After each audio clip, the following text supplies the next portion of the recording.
This video introduces limits and talks about how to find limits using tables. Let's start by considering the function f of x equals x squared minus x minus 6 over x plus 2. We know that this function is undefined when x is equal to negative 2 because it creates a 0 in our denominator. Well, with a limit, we're interested not in what's happening exactly at an x value, but what's happening as we get really, really close to a particular x value. So we know, as we said, that this function is undefined when x is equal to negative 2, but let's see what happens as we approach negative 2 from the left side and the right side. What I've created here is an XY chart. It's just turned horizontally.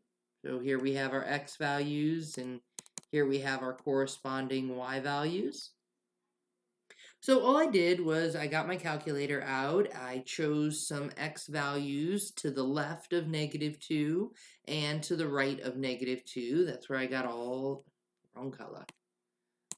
these numbers. And then I just plugged those into our function and got the corresponding y values.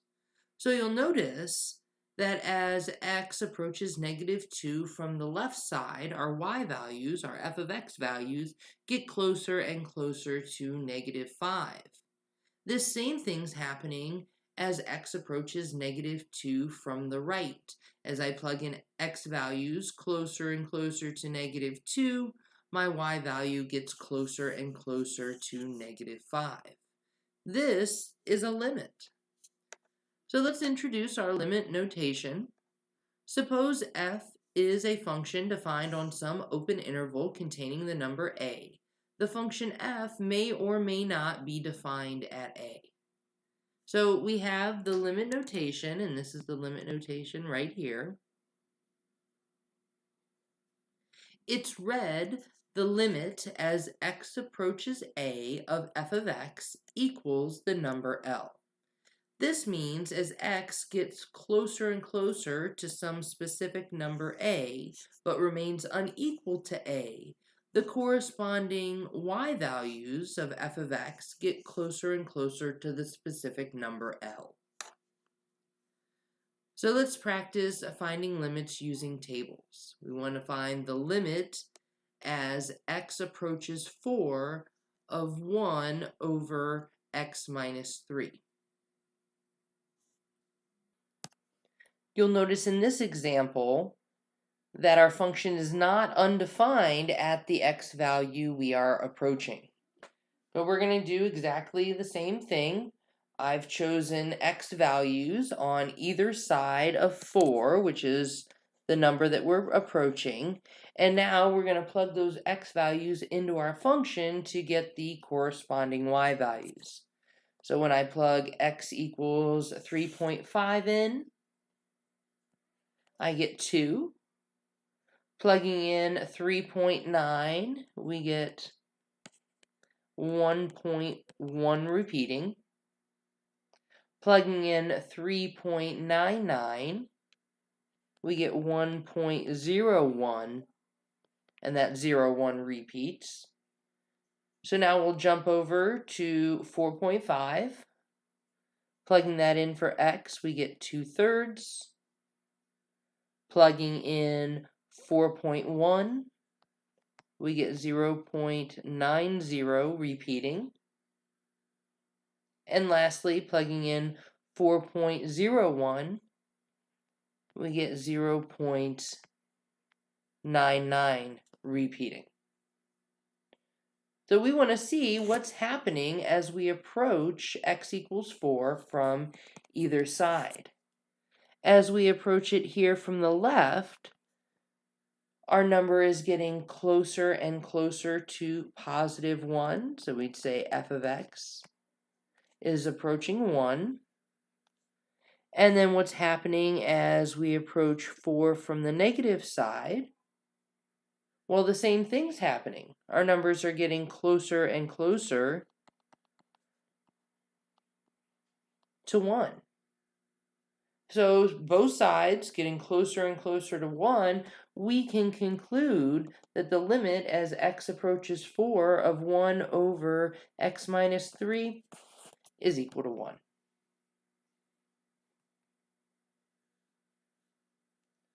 Let's try another one. This one is a piecewise function. We want to find the limit as x approaches 0 of f of x, where f of x is the piecewise function, x plus 1 if x is strictly less than 0, and 3x plus 2 if x is greater than or equal to 0.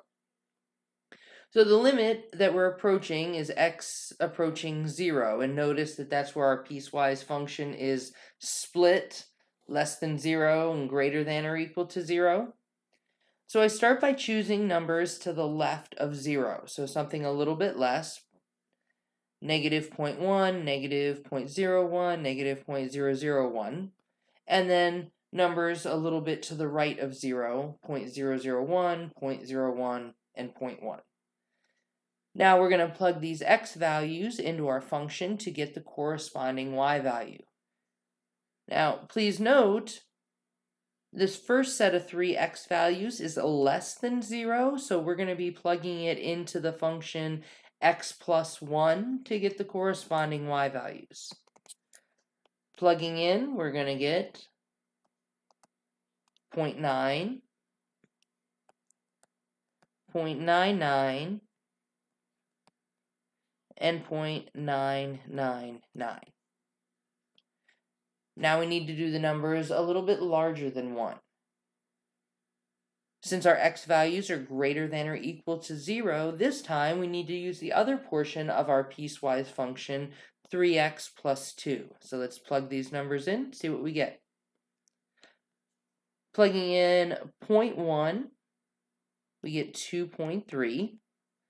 Plugging in 0.01, we get 2.03. And plugging in 0.001, we get 2.003. So let's see what's happening. Looking at our values on the left side of our table, as x is approaching 0 from the left side, we see that our y values are approaching 1. And on the right side of our table, as x is approaching 0 from the right side, we see that our y values are getting closer and closer to 2. Since we got 2 different numbers, depending on whether we were approaching the left or the right side of 0, this means that the limit does not exist.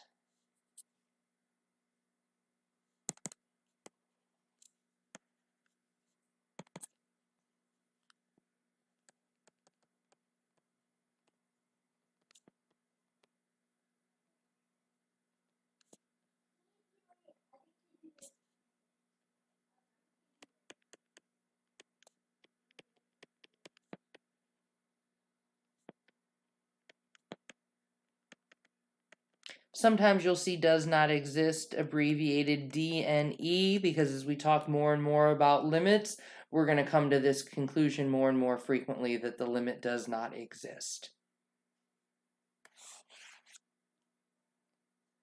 So let's talk about left and right hand limits, because I keep saying as we're approaching from the left or as we're approaching from the right. So here we have the limit notation. And this looks exactly like our original limit definition, except we have these superscripts on our A. So our first one is a left-hand limit. It's read the limit as x approaches A from the left of f of x equals the number L. And it's the left because it's a minus sign up there in the superscript. So that tells us from the negative side, and x values are negative to the left, so that's why we use that little negative notation.